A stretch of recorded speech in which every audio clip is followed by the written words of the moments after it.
Canadian Bulldog from Wrestling Merchandise and Memories. That's merchandiseandmemories.com. And welcome to another edition of Bulldog's Unboxings.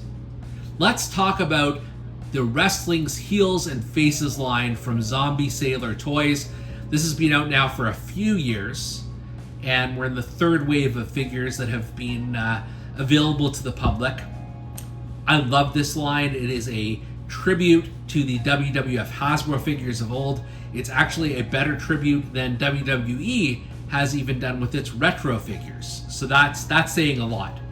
And while I would love to have each and every one of these Heels and Faces figures, it's an expensive collection. So what I've managed to do is get at least 2 figures from every series so far. So at least I have a piece of each collection. And, just displaying them alongside my Hasbro and retro figures, it feels right, for sure. So this week, we are unboxing 2 figures from the 3rd series of Heels and Faces, and they are the tag team formerly known as Power and Glory. Now, not only were Power and Glory an underrated tag team in the WWF in the early 1990s, but they are not represented anywhere in wrestling figure form until now. So that's why it's doubly exciting, and I'm so glad that Heels and Faces has done this stellar job. So without further ado, let's begin with Hercules Hernandez. As far as I know, there's only been one other Hercules figure, and that, of course, being the LJN figure of Herc, which was obviously a different version of him in that sort of Roman gladiator style getup, which is interesting because Hercules was such a big part of the WWF in the 1980s to the early 1990s. So you've got Hercules Hernandez here on the box. You've got a photo of him, and the blue color of the Series 3 really, really pops. I have to say, Heels and Faces does a phenomenal job with the packaging and the artwork of these. They always have. And then on the back, you can not only see a highlight of some of the recent figures that they've issued. You see the original illustration by Ron Rudat, who did the Hasbro figures, and that's just kind of cool to see the blueprints there. And then we've got some pertinent information on Hercules Hernandez, with a body as hard as the marble statues in Greek temples. The mighty Hercules possesses unfathomable power.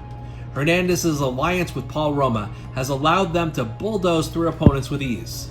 The steel jungle is his sanctuary.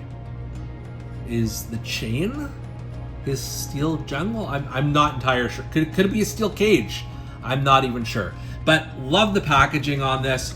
But enough about the packaging. It's time to crack open Hercules Hernandez. Folks, this is a work of art. This is more than just your standard sort of retro style figure. There is so much detail put into these figures. So let's talk about, I wasn't sure about the shirt, whether it was actually a cloth material. It is. I would not want to try and remove it, just because I don't know how tenuous it would be if I took it off and tried to put it back on. So it's staying on. Instead of saying Power, which it did on the original figure, it says Herc, and I understand why. That's licensing issues. The face scan is pretty darn good. It's definitely the best Hercules we've ever seen, because like I said, I think there's only been 2 Hercules figures to date, and this being the other one. And then you've got the the plain black trunks, the black knee pads, the white boots with the red trim on it, and obviously there are no actions with these Zombie Sailor figures, so you can't do action moves, anything like that. This is it's really more for display purposes. And also notice the Herc logo on his butt. This is just so cool, and I'm just going to zoom in on the face here. Just they get the little things like the scars on his forehead they've got, and just that look on his face is awesome. The shirt just sits sort of perfectly on him. This would not look out of place in your Hasbro collection, especially given the time period.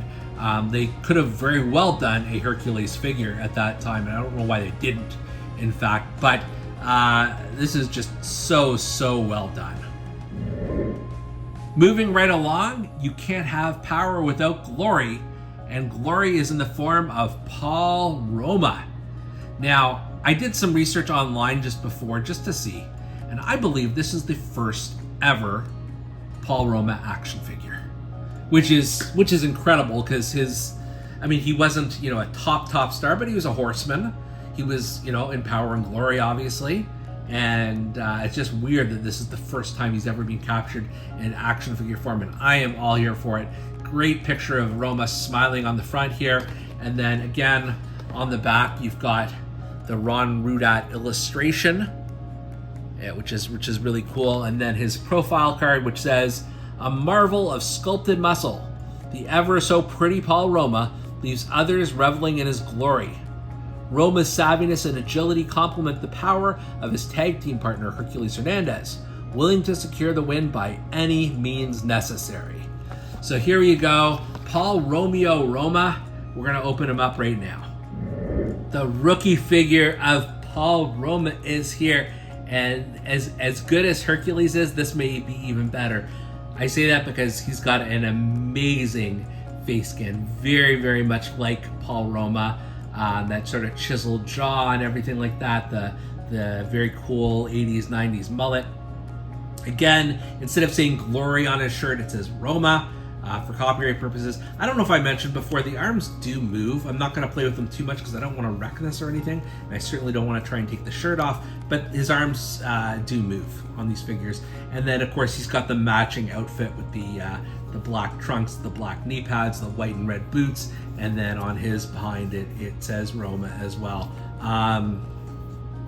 There's nothing else to compare this to because there is no other Paul Roma figure, but given this is his first and only, I'm going to say they did a grand slam on this one. It is amazing. Power and Glory, one of the most underrated tag teams in WWF history, I'm going to say, and I'm so glad that they are in action figure form, and that the company that produced these figures just absolutely nailed it. Just gave them a great look, and there's really no notes here. This is just about perfect. And what's interesting is they fit. Not only do they fit in the Hasbro ring, they stand on their own. Yet the two Hasbro figures that they're facing off against here, I had to plant Marty Jannetty and Shawn Michaels on the ring apron, because if you try and pull Michaels in, he just flops over. So that's kind of ironic, I think, that the Rockers, who are Hasbro figures, don't stand in the Hasbro ring yet. Herc and Roma do, and that just goes to show you one more reason why Power and Glory were way ahead of their time. Love these figures. For Bulldog's Unboxings, I'm Canadian Bulldog, and we'll see you next time.